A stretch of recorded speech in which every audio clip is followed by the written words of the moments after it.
Really sensitive today. What can I say?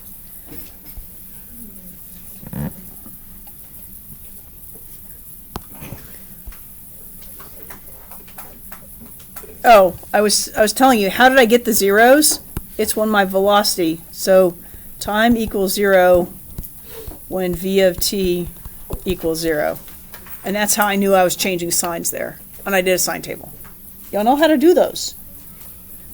If you have a calculator, you put in the absolute value marks. If you don't have a calculator, you do that curve sketching stuff where you find out where the velocity is 0, you figure out where all the velocities are negative, and you integrate those sections and subtract them, because they're going to come out to be a negative area. They should, if you did it right. If they didn't, go back and find your silly mistake. All right. So when we were doing that, remember how I would say solve the differential equation, and some of them I would say find a particular solution, which meant you had to go find the C? They're going to do that with particle motion on you. So what they're going to do is they're going to say particular solutions.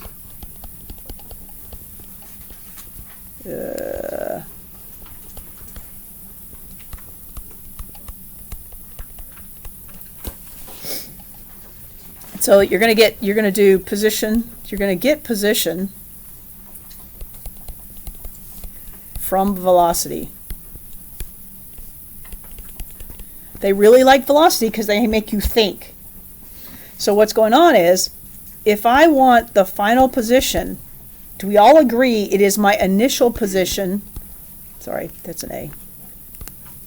Is it my initial position plus my displacement? Do you all agree that final position, going back up here, if I go back to my previous page, all the way up here, did I get displacement as final position minus initial position? Right? If I want to solve for this, do I just add the initial position to the displacement? So that all we're doing was we're solving for final position. It's initial position plus displacement, a to b of v of t dt. Does that make it really easy? You know how before you went and found C? You're not going to do that anymore. Now that you know how to integrate, is it so much easier if you use the first fundamental theorem of calculus a different way? Because that's what this is. I've just rearranged it and I'm solving for my final position. Isn't that cool? It is. Because what they're going to give you is, you're going to be given some point A(S) of A.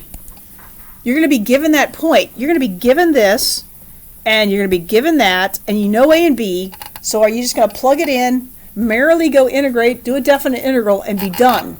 So instead of integrating, getting an antiderivative plus C, plugging the point in, solving for C, are you going to do it all in one step? So cool. And here's why you're going to learn to do this. Because there are questions where you can't do it with the plus C. We'll get there eventually. But right now I just need you to start doing it. We're going to do first fundamental theorem of calculus, and we're going to rearrange it so you don't have to go write any C's down and don't have to find plus C.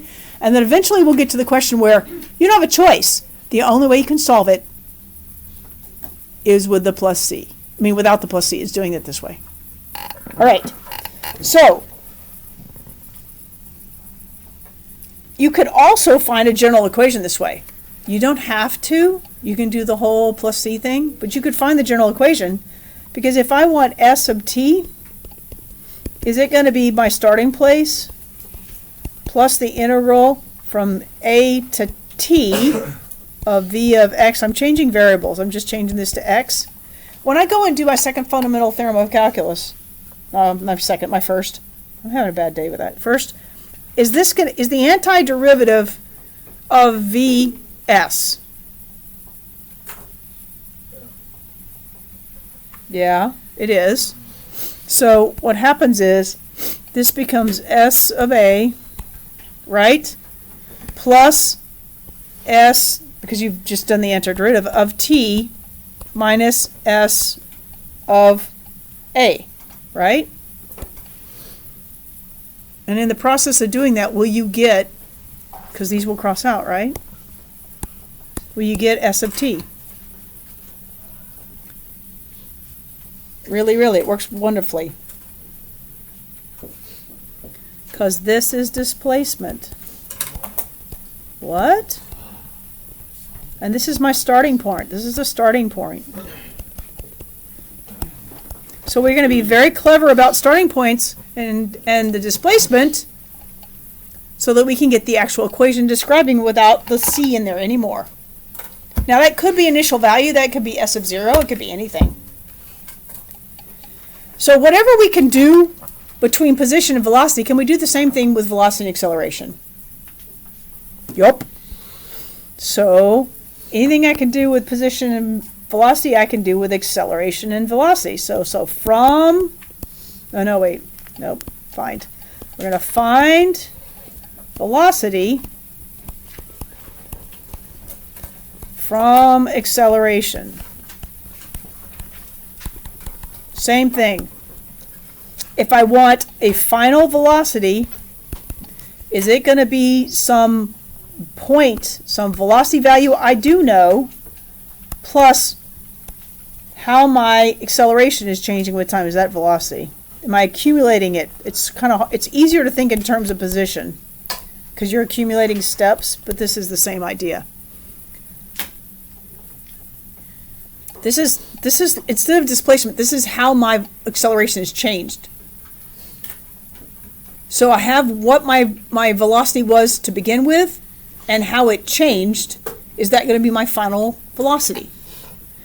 Every single time when you're doing this, when you're integrating, this is change. That's how it's changing. This is a start. So is my final equal to my start plus change? That's what this all means. And can we do this for anything? And on the AP test, they like particle motion. They love to do this to you, velocity, acceleration, position. But they also do with other things, and we'll get to those. Let's get this down first. All right, can I get a general equation also? So I've got V of t is equal to whatever my starting point is, wherever it is in time, plus the integral from a to t of acceleration with respect to x. I have to change the variables. And am I going to, when I do this, and is my v of a going to cancel out, and I'm going to get my v of t? It's all going to simplify ever so nicely. So what does a problem look like when you're doing this? This is example 1.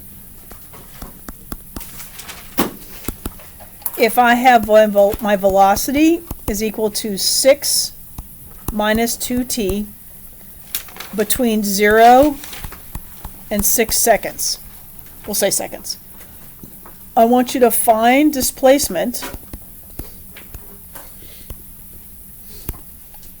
right? Total distance.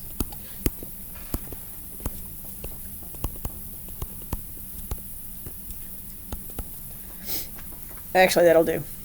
That's enough. Okay, what's displacement? What did we say it was?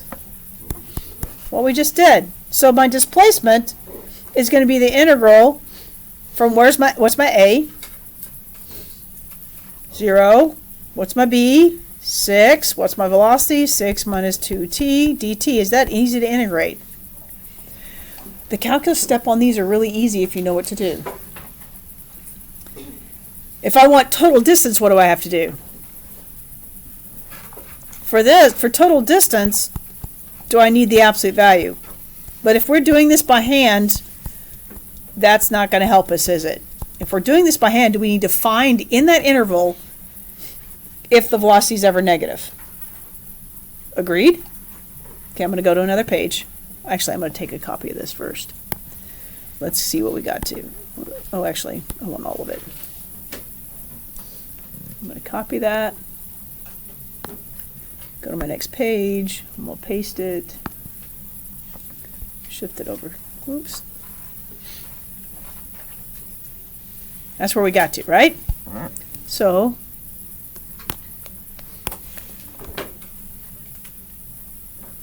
let's do A first. For displacement, that's easy. equals the integral from 0 to 6 of 6 minus 2t dt. What's the antiderivative of 6 with respect to time? 6t. What's the antiderivative of a negative 2t? So it's it's negative 2t squared divided by 2. Does that just give me negative t squared? And am I evaluating from 0 to 6? Is this the correct notation? You've integrated. If you put an integral sign here, I think you're still integrating. If you're done integrating and you need to evaluate, you put the bar. Yes? So we're going to put this in here. We plug in a 6, that's 36. What's 6 squared? 36. Put in a 0. Is it 0? So is this going to be 0? Did I end up right back where I started? My displacement is 0. Right? Yep. Yeah. All right. So part B, I want total distance. Actually, I just do TD. My total distance is going to be the absolute value, but I can't do that yet, can I? No, I can't. First, we have to see, does the velocity ever equal 0? Of course it does. So 6 is equal to 2t, so t equals 3. At 3 seconds, my velocity goes to 0. Do I need to check and see if it was negative or if it just touched there? I'm looking at that. Is that a line? Yeah, so it's going to have to cross, isn't it? Okay, so we're going to do time and v of t. And all we need to know is it positive or negative, right? So I'm putting the 3 here because I know it's 0 there. I'm going to put 0 here and put 6 here. Plug in 0 into that. Is that positive? Plug in 6 into that. Is it negative? So is my problem going to be here? Do I have to take that region and flip it up if I want total distance? So when I go to integrate, my total distance is equal to, so from integrating from 0 to 3 is fine, right? So I'm going to integrate from 0 to 3, 6 minus 2t dt, and then I'm going to subtract the negative area, which is from 3 to 6 of 6 minus 2t dt. We already know the antiderivative. It's 6t minus t squared. Evaluating from 0 to 3, I'm going to subtract, oops, already integrated, so 6t, I'm going to put parentheses around this so that we make it really clear, minus t squared evaluated from 3 to 6. So now, if I put in 3, that's 18 minus 9, minus 0, minus, put in the 6, right? It's 0, right? Because it's 36 minus 36. But it's minus, put in 3, which is this, 18 minus 9. 18 minus 9 is 9. Then it's minus, that goes to 0. That is 0. This is the 9, so it's minus a negative 9. So is that just going to be 18? So if this was meters, it would be 18. If it was meters per second, that would be 18 meters. So your displacement was 0, but your total distance was 18 meters. Not too bad, is it? Are you going to have to practice this? Okay, what other kind of problem are you going to have? You're going to have one where it says, example 2, find the particular solution.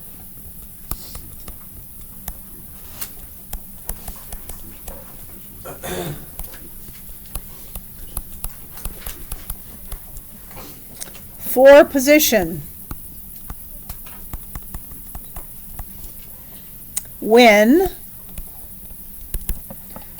v of t is equal to 3 sine pi of t. They really like trig functions. On the interval from 0 to 4, is this another way to say that it's 0 and 4 included? And my position, my initial position is equal to 1. If it's trig functions, do you need to be careful? Yes. Don't just assume that plugging in 0 is 0, right? Do y'all need to actually evaluate? You do. Okay, if we're looking at just they said find a particular solution. They didn't really say, well, actually they did. Okay, so I want to find S of t, right? From before,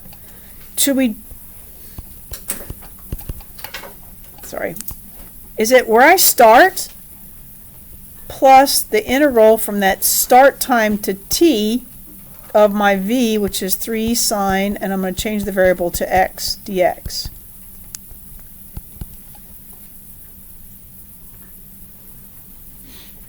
So s of t is equal to 1 plus, what's the antiderivative of 3 sine? Do we need to do a u sub? Do y'all need to do u sub, or do y'all know this now? Do I pull the 3 out in front? Yeah? If you need u sub, is this the u? U equals pi x, because pi is just a number. What's du? Pi dx. Does that mean I have 1 over pi du equals dx? So this thing, if I was to do a u sub, do I need to do the u sub, or did you see that you just need the coefficient of 1 over pi? Can y'all handle that? It means that if I had a pi, so pull out the 3.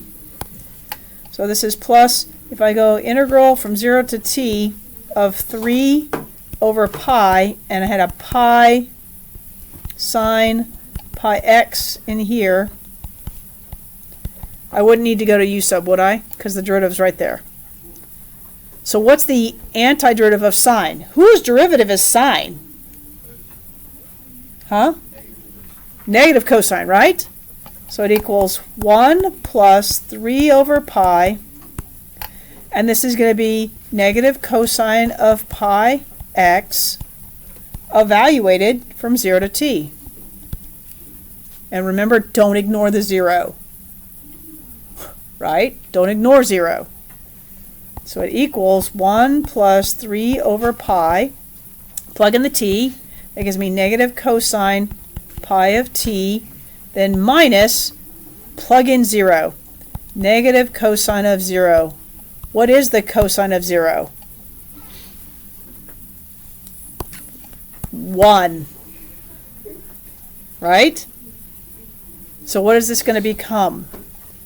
It equals 1, got the 1, plus, is going to be this times that, so it's going to be 3 over pi, so actually let me change that to minus, cosine of pi t, and then am I going to do this times 1, because that's a positive 1, and then is it just 3 over pi? So that's S of t. And you didn't have to do the whole plus c thing.